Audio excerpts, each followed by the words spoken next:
నమస్తే అండి. ఈరోజు చేపల కూర వండానండి. ఏం చేప అంటున్నారా? గొండిమేం చేప. ఎలా ఉంటుంది రుచి అంటున్నారా? చాలా బాగుంటుంది. రెండు కూరలు ఏంటి అంటున్నారా? చెబుతానండి, చక్కగా చెబుతాను మీకు. ఇదైతే ఇగురు కూర. ఇగురు ఎలా వండేనా అనుకుంటున్నారు కదా, చెప్తాను. ఇలా కదిపితే ముక్కలు అనేది ఇరగకుండా ఉంటుందని ఇలా కదిపేవారు పూర్వం. చక్కగా అంటే మట్టిదాకా కదా, పెద్దగా కాలదండి, కొంచెం కాలుతుంది, పర్వాలేదు, మనకు అలవాటు కదా అందుకు. ఇదే ఏంటి అనుకుంటున్నారు కదా, ఈ గొండెమేన చేప ముక్కలు కటింగ్ చేసి తెచ్చారు కదా మా వారు. దాని తలకాయ 4 ముక్కలుగా కట్ చేసి ఇచ్చాడండి. వెనకాల తోక ముక్క ఉంటుంది కదా, ఆ తలకాయ ముక్కలు 4, తోక ముక్క పులుసు పెట్టాను బెండకాయ వేసి. అంటే ఇగురు వండుకున్నప్పుడు పులుసు కూడా తినాలి అనిపిస్తుంది. అలాంటప్పుడు తలకాయ ముక్క అది వేసుకుని ఇగురు వండుకుంటే అంత బాగోదు. అందుకు పులుసు పెట్టామనుకోండి, ఆ తలకాయలో ఉండే రుచి అనేది పులుసులోకి దిగుతుంది అనమాట.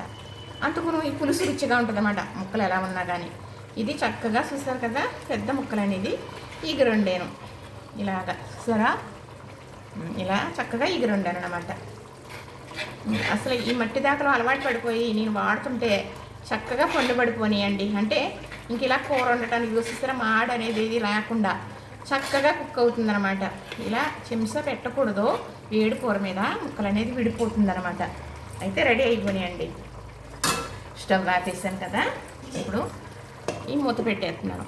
స్టవ్ ఆపేసినప్పటికీ కూడా మట్టి పాత్రలు కదా, ఏమవుతుందంటే ఇంకా మనకి ఒక 2-3 నిమిషాల వరకు అలా ఉడుకుతూనే ఉంటుంది అన్నమాట. చక్కగా ఈ పులుసు కూడా చాలా బాగుందండి. ఇందులో వేసిన బెండకాయ ఉన్నది చూసారు, అది ఇంకా బాగుంటుంది. స్టవ్ అయితే ఆపేసానండి.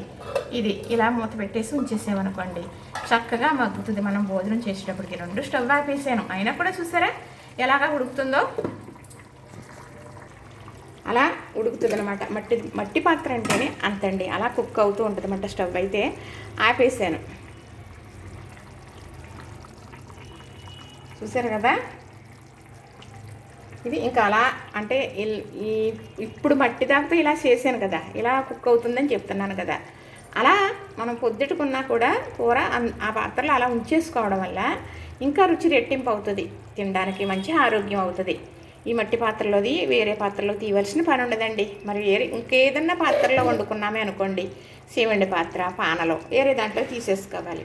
ఇది మాత్రం పదే పదే చెప్తాను, అస్తమానం చెప్తున్నానని అనుకోవద్దు. చక్కగా నీ స్కూల్లో రెడీ అయిపోయి ఇంతేనండి. ఏముంది, తెచ్చుకున్నామనుకోండి, చేపలు తెచ్చుకున్న తర్వాత చేసుకోవాలంటే ఇలా 2-3 రకాలుగా కూడా చేసుకోవచ్చు. ముక్కలు ఎక్కువగా ఉన్నాయనుకోండి, ఇలాంటివి ఏం చేయాలి, 4 ముక్కలు ఎప్పుడు కూడా వేపుకోవచ్చు చక్కగా. మరి ఎలా తలకాయ తోక పులుసు పెట్టేనా, 4 ముక్కలు ఎప్పుడు వేపుకున్నామా, 4 ముక్కలు ఇగురు వండుకున్నామా, 3 కూరలు అవుతాయి. అలా కూడా చేసుకోవచ్చు అనమాట. మనం ఐడియా వేసుకుని చేసుకుంటే ఎన్ని రకాలన్నా చేసుకోవచ్చండి. ఒకే రకంగా కాకుండా ముళ్ళు చేప అనుకోండి, పులుసు పెట్టుకుంటే పులుసు బాగుంటుంది అనేసి పులుసు పెట్టుకుంటారు. అంతేగాని ఇగురు వండుకోకూడదని కాదు, కానీ ముళ్ళు ఉంటాయి, పిల్లలు తినలేరని పులుసు వేసి పెడదామని పులుసే పెట్టుకుంటారు. ముళ్ళు ఎక్కువ ఉన్న చేప. ఇగురు చేప అంటే ఒకటే ముళ్ళు ఉంటుంది అనమాట, కనపడుతుంది కదా చూసారా, అలాగా ఒకటే ముళ్ళు ఉంటుంది. పిల్లలకు పెట్టొచ్చు తీసి, ఎక్కువ ముళ్ళు ఉండవన్నమాట. అందుకని ఇలా ఇగురు వండుతారు. ఒకటే ముళ్ళు ఉన్న చేప ఇగురు వండుతారు, ఎక్కువ ముళ్ళు ఉన్న చేప పులుసు పెడతారు. కానీ ఇది ఈ చేప తలకాయ మాత్రం పులుసు పెట్టారనమాట. అలా చేసేవారండి పూర్వం పిల్లల కోసం, అలా చేసేవారన్నమాట. చూస్తుంటే కూరలో 2 నోరు ఊరిపోతుందా. చక్కగా చాలా బాగా చేశాను అనుకుంటున్నారా? అవునండి, చేసే విధానం బాగుందనుకోండి, తినడానికి అంతకన్నా బాగుంటుంది. తిన్న తర్వాత ఆనందంగా కూడా ఉంటుంది. ఎక్కువ మసాలా ఘాట్లది వేయనండి, కాకపోతే వేయవలసింది మాత్రం వేసి తీరుతాను తప్పనిసరిగా. మరి అంత రేటు పెట్టి చేపలు తెచ్చుకున్నప్పుడు అందులో పడాలండి. పర్వాలేదులే, ఇది వేసేసి చేసేద్దాంలే, అది లేదని ఇలా వండేసానులే అంటే అలానే ఉంటుందండి. నీసుకోర అనేటప్పటికి అందులో పడవలసినవి పడితేనే దాని ఒక్క రుచి వస్తుంది. మరి అంత విలువగా కొనుక్కుని తెచ్చుకున్నామంటే అంత విలువగా కూడా వండుకోవాలని చెబుతానండి. ఇలా చెబుతూ ఉంటే నేను ఇలానే మాట్లాడుతూ ఉంటాను అనుకోండి. సరే, చూసారు కదా, నచ్చింది కదా, ఇంతేనండి. లైక్ చేయండి, షేర్ చేయండి, సబ్స్క్రైబ్ చేయండి. ఎందుకంటే చూస్తున్నారండి, చాలామంది చూస్తున్నారు, కానీ అస్సలు ఆ లైక్ అనేది చేయటం లేదు.